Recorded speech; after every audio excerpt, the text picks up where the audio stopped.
What's going on? Welcome to another episode of the Behind the Wheel podcast. You know, that thing we do every Wednesday. What's going on, Rich? How are you? I'm doing well, Scott. How's everything? As good as it was about 20 minutes ago. Sounds good. Yeah. So, diving right into our topic here. This is something that kind of just happened. It's kind of in the recent events of car stuff, right? And it kind of brought this other point to the table as I watched more of the news and different kind of things about it, right? And that has to do with the it's not even fair to call it this, but the thing that happened in Wildwood, New Jersey. Mm-hmm. All right. So this is always the most difficult part with an event like this when I don't even want to call it an event because this wasn't an event. This was this was a semi-organized, unsanctioned type of just meetup. Right. That clearly turned into something else. And so the hard part with stuff like this is that it kind of impacts the car culture. It negatively reflects on, kind of building a stereotype of what car people are and what their goals are when they quote unquote head out to have a good time. And also when we've seen it with the EPA thing, when non-car people have to report on car events, there's a lot of stereotypical things that get thrown at these events that could potentially make it not look so good for car people. Right. And so that's no different than what happened here. And if you don't know what happened, I'm not going to give too much feedback into the actual event. I don't want to get into the details of it. One, because I don't want to glorify the event in any way. And I don't want to call it an event either. But I also don't want to spend my entire time kind of telling people what happened. You can go watch the news and figure out. But basically, this really, to me, is first off, I guess I have to get into it enough that people understand. Yeah. So there used to be an event that was held down in Ocean City, Maryland, H2OI. Mm-hmm. And so the event was, and I went to it many, many, many years ago, and it was just a very cool, chill event. There used to be two really large Volkswagen, Audi / maybe Euro events on the East Coast that were kind of cared for. One of those was Waterfest. Mm-hmm. The other one was H2O. And what's interesting about this is that, every time I had went to the event, it was just a very chill event that was kind of around a lake, like people hung out and stuff like that, as typical are for most car events when there's going to be a lot of show activity.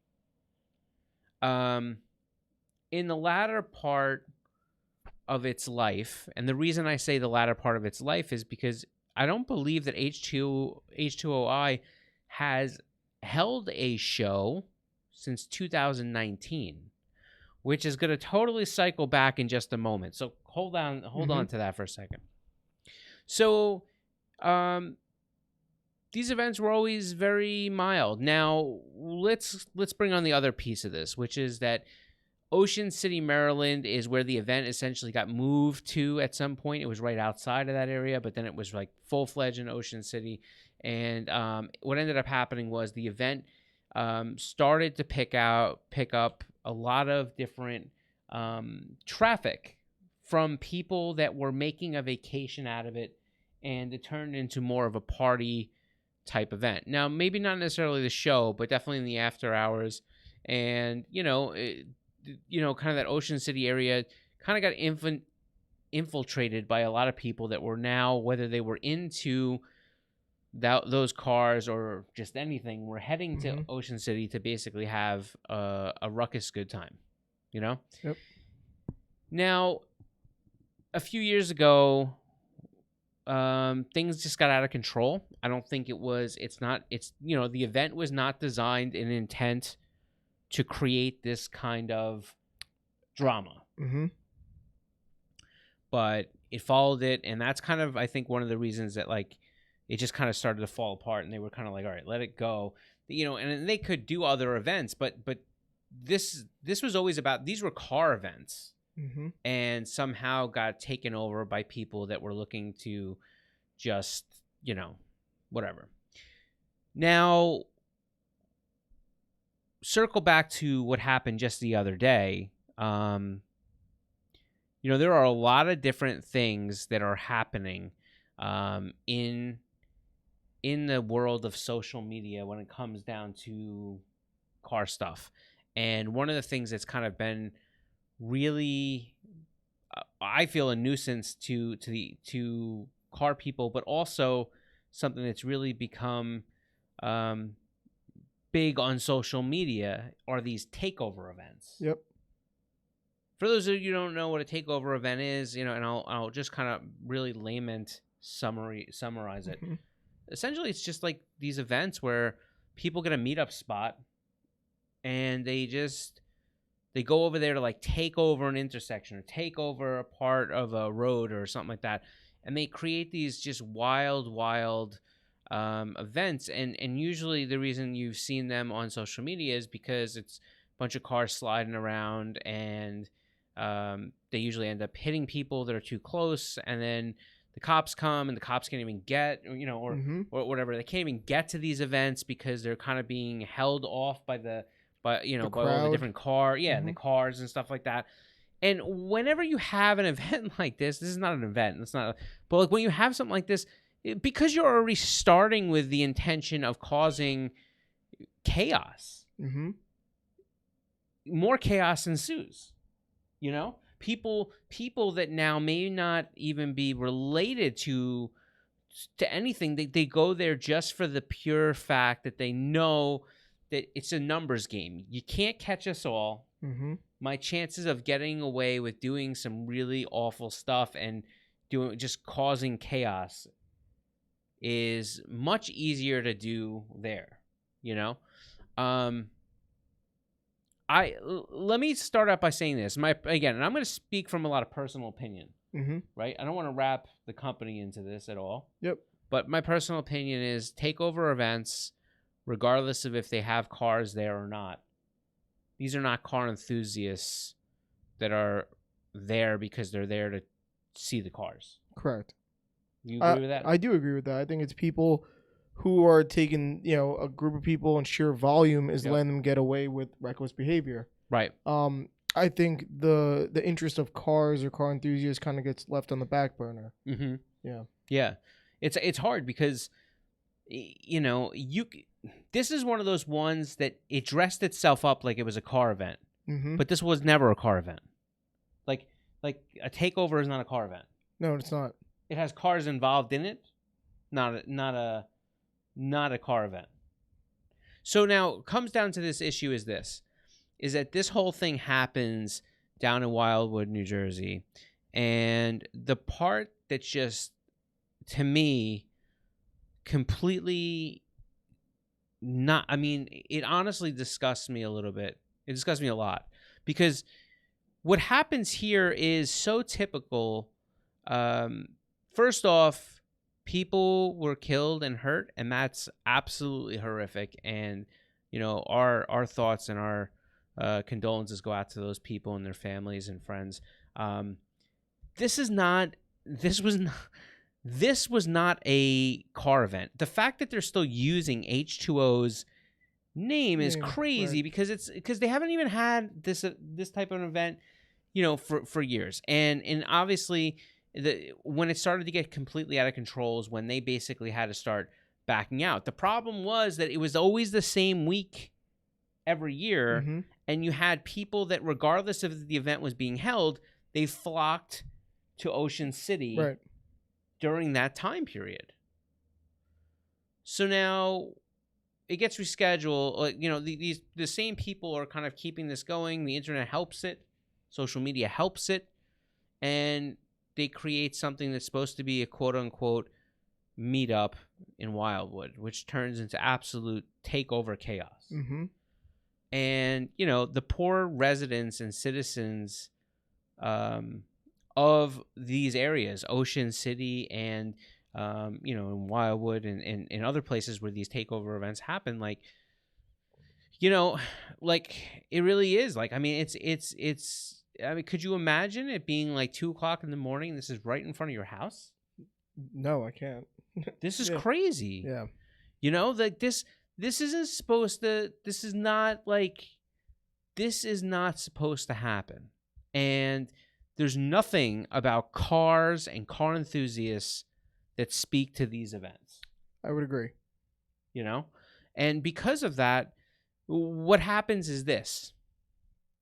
I'm watching the news and I'm listening to some of this stuff, and this obviously made national news. And let's look at the events, some of the facts that happened here. The first thing is, this whole event was not a car event. It was supposedly, quote unquote, a meetup by some miscellaneous group that claimed to use the name. That clearly was, regardless, didn't really happen all that much. There was chaos that ensued. You have now, I've listened to the mayor of Wildwood, New Jersey, and I've listened to a lot of news articles. News reports. Yep. Where they talk about this event, and naturally, the first thing that's happening is we're hearing like this was an organized event that was meant for street racing, right? That even the governor, the mayor said, we believe that this was just an organized event to allow street racing to happen. And so, all right, I don't want to take away the anger and the sentiment and the natural disgust that this mayor has, because I think he's completely validated for having it. Yep. But I want to go one step further and say that, that's not racing. Like, that's not racing, and this isn't another case of illegal street racing. Like, illegal street racing is dangerous in itself, and done in the wrong. I'm not condoning any of that stuff. We obviously don't condone that. But this wasn't even that. This was a quote unquote takeover event.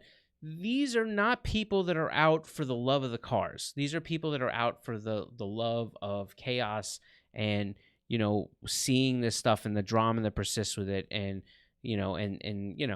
this is not the same thing. If this was people getting together and they were on dirt bikes, you wouldn't call this street racing. No. You know what I mean? Like, the same thing could happen. Yep. You could bring the same amount of people, the same amount of thing. Cars have nothing to do with this.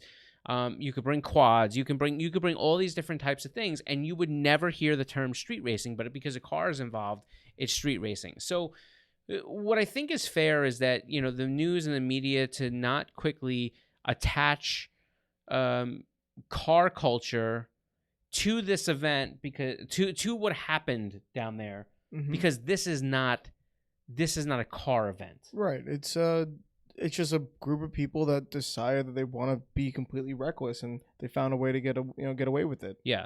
And it gives like people like us that are all about cars, that want to enjoy cars, that a really bad name. Yep. And it makes it hard for us to continue to do the right thing. Listen, you want to look at car enthusiasts and you want to say something to the effect of, look, they drive around with bad the camber's not right. You want to make exhaust. Right, loud exhaust. All right, guilty. The occasional speeding ticket because maybe somebody is loses their head a little bit and moves their car faster than it should be on a public road. Again, guilty, but with that comes consequences. That person deserves the ticket. They deserve whatever comes with those things, because they created a traffic infraction. Is that the right word, infraction? Yeah. Yeah. Did I use it the right way? Yeah. Yeah, I feel so. Yeah. All right. So the thing is this, is that what we're differentiating here, and this is what I believe, this kind of starts to tie into that whole EPA RPM Act thing, and I'll give you the correlation. The correlation is that you take something that happened and you immediately put a label on it, and somehow you label this as a car event, or this is what's happening, and because there's not a real strong knowledge of cars and the car culture within some of these government agencies or municipalities, and again, rightfully so, I'm not saying they should have this. This gets put as these are wild car people. I don't think it's fair. I also think that, like, look, we have to take a strong look at what's going on here. Like, why is this happening? Period. And I don't want to. We don't have to go down that road. Right. Okay. You know what I'm saying? Yep. I just want to, like, how could this exist? How could this happen? I don't know. Right? Yeah. But I mean, when you really start to think about it, like, if it was a car event, it would have started somewhere. No, this was about people milling the streets looking for something. And at the end of the day, go look at the person that was essentially allegedly responsible for this whole thing. This the one incident that really got there was a lot of things going on down there, but like, and I'm gonna tell you that I don't believe this person was a car person at all. No.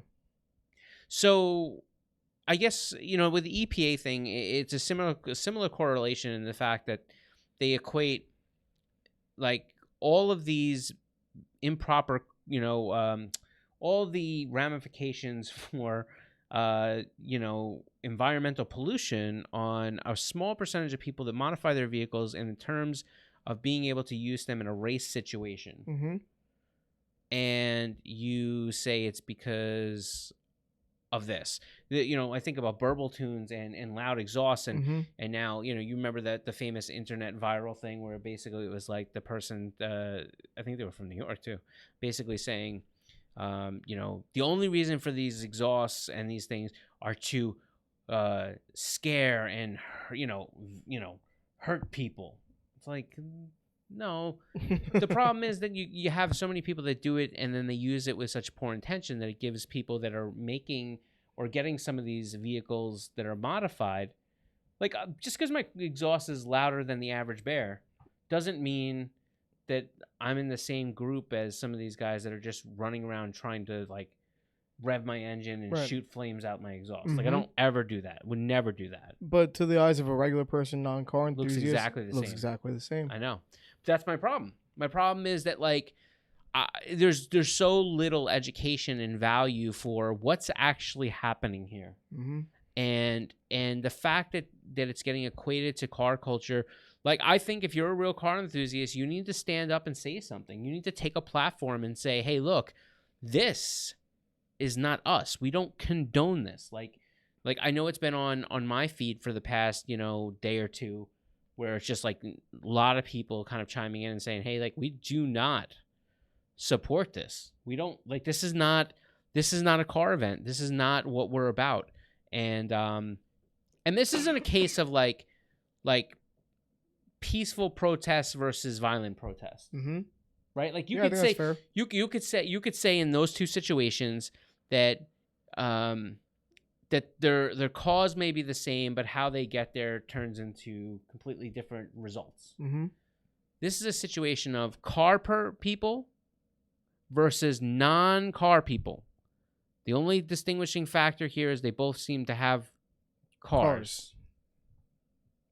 Yeah. It's just like, I just don't know how else. I don't know how else to say it. Like, and if you're about that takeover thing, like, you're breaking countless laws. You're putting people in jeopardy. Like, I'm not trying to sound like the old guy, but then there is this thing where if you're part of this, you're kind of you are destroying car culture for people that are in this for the love of cars. Well, I mean, for instance, now, what happens to the car culture in Jersey and Maryland? It's dead. It's dead. And the worst part about this whole thing is that, the mayor, I was listening to the mayor of Wildwood. He said he spoke to the governor of New Jersey, Mm-hmm. Phil Murphy, and they were already in touch with the mayor from Ocean City, and now the governor of Maryland and the governor of New Jersey are now talking. There's the mayor. And they're now talking about how they don't want these cars in South Jersey and they don't want these cars in Maryland. Well, if they're going to associate these cars with anything that's modified, which are some real car people, you have a really big problem, which is that now you're opening yourself up to profiling people that really probably don't ever condone this. Because they're the ones that are driving around the street. Now, I would even say I've seen so many of these different takeover videos. Most of the time, they may be lowered. They may be on, different, aesthetics and stuff like that appears like they're modified cars in that sense. But these are not car enthusiasts. These are people that do that stuff because it's like cool. Right. Right. And then they go out with their basically stock car and they just reap absolute chaos in these areas. That's not what car people are about. Yeah. In fact, I would even go the other way. Which is that I would say that 99% of the people that I know that are real car enthusiasts go extra slow in neighborhoods, especially when there's kids, that are extra careful in every single situation, except for when they deem like open roads, and that's where I see people do stupid things. But we really do carry, first off, we put so much money and time into our cars, we don't want anything to happen to them. That's very obvious. Yep. Right? Yeah. I've heard plenty of stories of people going to auto shops saying stuff like, hey, I just want my exhaust to do the pops and bangs and stuff like that. Right. I mean, and they're like, do you have a catback? What do you have or whatever? They just, whatever you got to do to make those noises. Right. That's not a car guy. No. That's no. Not, that's right. Right. They just want Now, with that, I don't want to turn into the old man mentality of, I don't believe in a burble tune. I think that there's, I don't think it has any positive sides on a vehicle's performance. But I'm also not going to lecture people that are real car enthusiasts, but also happen to have that. I'm not going to lecture them on that the burble tune thing. But I am going to say that, there's a very fine line between people that love cars and modify their car because it's like building a really crazy puzzle, and it's about making something better than it was before. It's not always about trying to, no one sets out on a journey to modify a vehicle and says, I cannot wait to make this thing beat all emissions. I've never said that before in my life.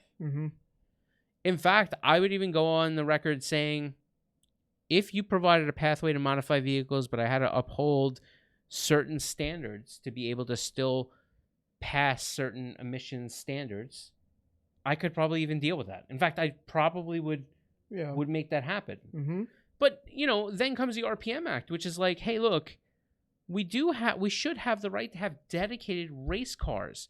The amount of time that these race cars are used are so small compared to what they make it seem or where the blame is. Right. Yep. For example, we went out to Lime Rock not too long ago, right? These are dedicated race vehicles. Yep. When the vehicle's there for the entire weekend for a race event, okay? I would say that maybe they're on track 3 to 4 times throughout the weekend. And maybe they're on track anywhere from, I don't know, let's say 6 minutes to 20 minutes at a clip. That's it. Yep. And they use that car once every few weeks or once a month or once every 6 months. You know what I mean? We're talking about a car that runs hours per year versus something where they assume that we're just driving around the street just totally blown. You know what I mean? It's not what happens. Right.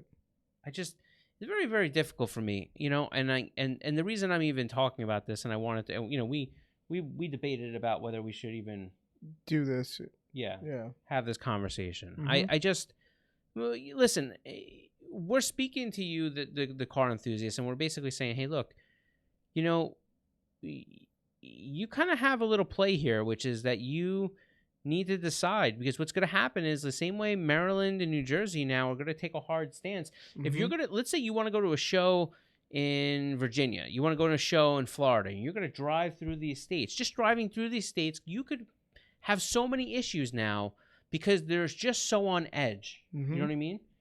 And you know, listen, they don't know who you are, and they don't really understand this stuff. So it's up to you to kind of make sure that if you're doing car stuff, do car stuff. Like, make sure it doesn't turn into a ruckus, you know? Yeah. I mean, the way I see it is like, say that you are a resident of, you know, Wildwood, New Jersey or something like that. Say you're a legitimate car enthusiast and you have a nice car. Say you want to take your car out of state and go to a car show, legitimate car show. You're screwed. The law enforcement on the road, if they see your car and it kind of fits that profile where they're trying to crack down, I mean, you're screwed. They don't know the difference. No. You know? No. It's a shame because it ruins it for people like that. Yeah. It's crazy though. Like, can you imagine that? So you live in Southern Jersey and you've spent, you know, tens of thousands of dollars to build this car, and maybe you drive it on Sundays, maybe you drive it every few days, maybe you even really drive it every day. Maybe it's your daily driver. But you care about your car. You spend every little ounce of effort to make sure that you go down bumps and through driveways at an angle and so precise to not scrape your lip. And you paid all the money to have your car PPF'd so that it doesn't get rock chips and different things like that. You've spent all the money on performance modifications because you're making your vehicle better than it was from the factory. You've done all this stuff. You love your car. You've spent countless hours, countless days off working on your car. You have spent your money that you have, you know, saved up over the course of time to put this car together, and now you are being targeted for a bunch of people that are not into the same thing that you are, but are being classified exactly what you do. Exactly. It's crazy. Yeah. It's crazy, and it's not fair. But in the same respect, I can understand the anger of some of these towns and municipalities that have had to deal with this. Yeah, of course. I mean, it's like being under siege. Yeah, it's dangerous. You know? Yeah. Like, think about it. If I lived in Wildwood, New Jersey, on that weekend, I probably had to lock myself in my house, like straight up. I'd be terrified. Like, I wouldn't go out. And what happens if you park, like, your house was in that vicinity and you street park your car? I mean, right? Yeah. Again, wake up to a mess. I believe that there are people that go out to these events and they don't cause issues. They're in the crowd. They're there. They rolled up. They're witnessing a scene.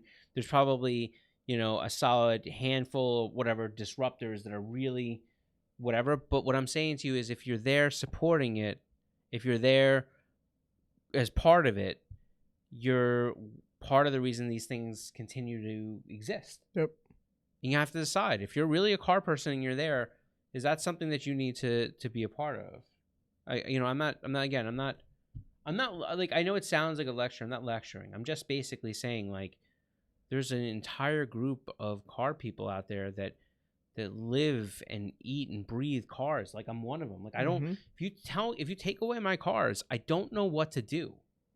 It's what I work on afterwards. It's what I spend my free time doing. I like to put my daughter in the car, not do reckless stuff. I like to go to, you know, little shows. I like to take her to motorsports to experience real racing in a controlled environment. Like, I like to be able to spend my weekends and go to a racetrack and run my car to see how much better I made the car handle and feel, and that's all gonna go away.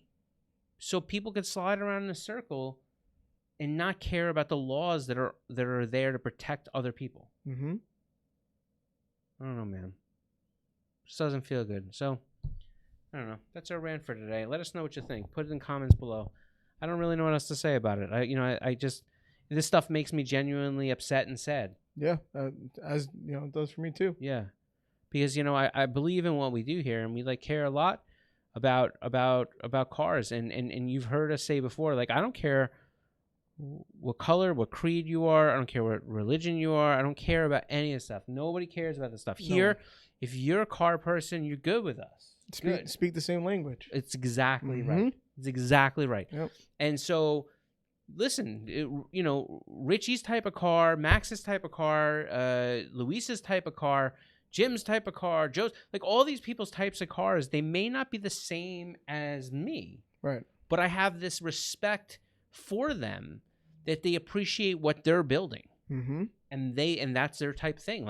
I'm not a huge truck person, but guess what? I know a lot of people that are, and I can respect the fact that they're doing the same exact thing I am, but they're doing it on a totally different different segment. Right.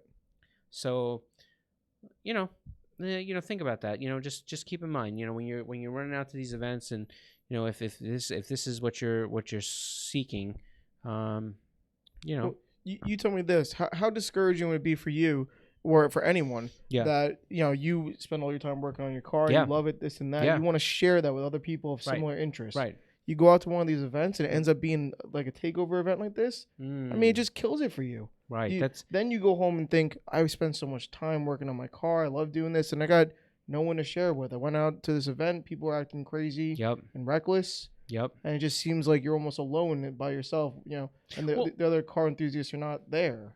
Well, and it's a good point because, look, I guarantee you that at some measure of what happened here, there were car people sprinkled into this whole mix. Most certainly. That were there just for the right reasons, that maybe were like, I'm going to go out for a cruise or whatever it is, and now all of a sudden they're smack dab in the middle of this whole thing, and I would imagine that many of them were starting to oh my God, what is going on? How do I get out of here?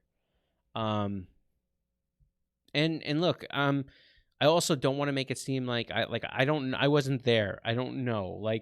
I don't want to say that there's not any car people that happen to be down there and lost their minds and did stuff that was stupid. I'm not here to make excuses and say, hey, look, all these people, we should just, if you're a real car person, you deserve a pass. That's not what I'm saying at all. Right. I'm saying that I just, under the impression that wasn't the case. Yeah. From what I hear and what I see and what people have said, and and even if people went down there with the intention to just have car time, I don't think that these were the majority of people that were really in that hardcore areas that were, kind of in those takeover situations. Oh, it's crazy. Anyhow, that's pretty much what we got here. Rich, anything you want to add before we? I think we'd be beating a dead horse at that point. Yeah. Hopefully it's not a real dead horse. Yeah. I don't want to beat anybody.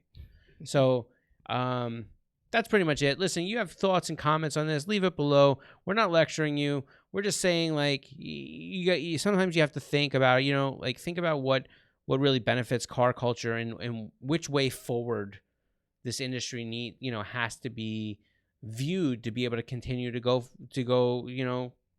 forward and make progress. And events like these, they hurt the car culture. They do. They hurt the car culture severely. Yeah.